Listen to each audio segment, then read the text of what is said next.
नमस्कार मित्रों, स्वागत है बधानु सोना तेमज चांदीना लाइव भावमां। आजनी वात करीए तो मित्रों, आज सवारे फरीथी सोना तेमज चांदीनी बजारमां वधारो नोंधायो छे। जो तमे पण सोना तेमज चांदीनी खरीदी करवानुं विचारी रह्या छो तो आ विडियो तमारा माटे खूब ज महत्वपूर्ण साबित थवानो छे। वात करीए सोनाना भावनी तो मित्रों, सोनू जे छे ए धीमी गतिए सतत वधारा तरफ जतुं जोवा मळी रह्युं छे अने हवे जे लोकोना घरे लग्न प्रसंग आवी रह्या छे ए लोको सोना तेमज चांदीनी खरीदी करवा माटे राह जोई રહ્યા છે અને એક જ રાહ જોઈ રહ્યા છે કે સોના તેમજ ચાંદી જે છે એ સસ્તું થાય તો સોનાની ખરીદી કરી લઈએ। પરંતુ સોનાની સાથે સાથે ચાંદીના ભાવની વાત કરીએ તો મિત્રો, ચાંદીના ભાવ પણ સતત વધારામાં જતા જોવા મળી રહ્યા છે। તો આજના તાજા ભાવની માહિતી મેળવી લઈએ તેની પહેલા આપણી ચેનલમાં તમે નવા હોય તો જરૂરથી આપણી આ ચેનલને સબસ્ક્રાઇબ કરી વિડીયોને લાઈક કરવાનું ભૂલશો નહીં। મિત્રો, વાત કરીએ ચાંદીના ભાવની તો આજે ગુજરાતના શહેરોમાં ચાંદીના ભાવમાં વધારો નોંધાયો છે, જેની અંદર આજે 1 ગ્રામ ચાંદી 99 રૂપિયામાં,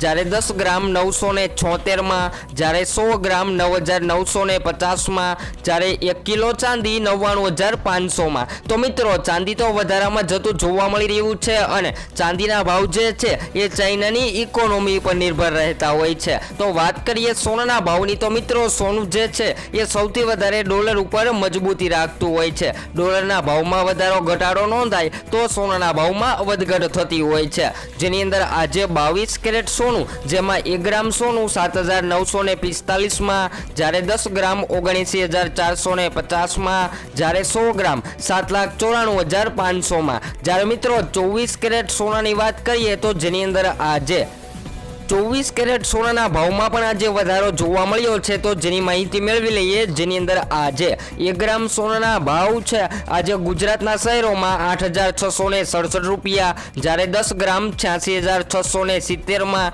જ્યારે 100 ગ્રામ 8,66,700 માં। તો મિત્રો, સોનું જે છે એ ઓલ ટાઈમ હાઈ સપાટીએ ટ્રેડ કરી રહ્યું છે અને તમે પણ સોના તેમજ ચાંદીના ભાવમાં રોકાણ કરવાનું વિચારી રહ્યા છો તો હાલ સોના તેમજ ચાંદીની ખરીદી કરી લેવી જોઈએ, કારણ કે આવનારા દિવસોમાં સોનાના ભાવ જે છે એ વધારામાં જવાની શક્યતાઓ જોવા મળી રહી છે। તો હવે પછી આપણે નેક્સ્ટ વિડીયોની અંદર સોના તેમજ ચાંદીના ભાવની સંપૂર્ણ માહિતી મેળવીશું અને સોના તેમજ ચાંદીની ખરીદીની ચર્ચા કરીશું આપણે।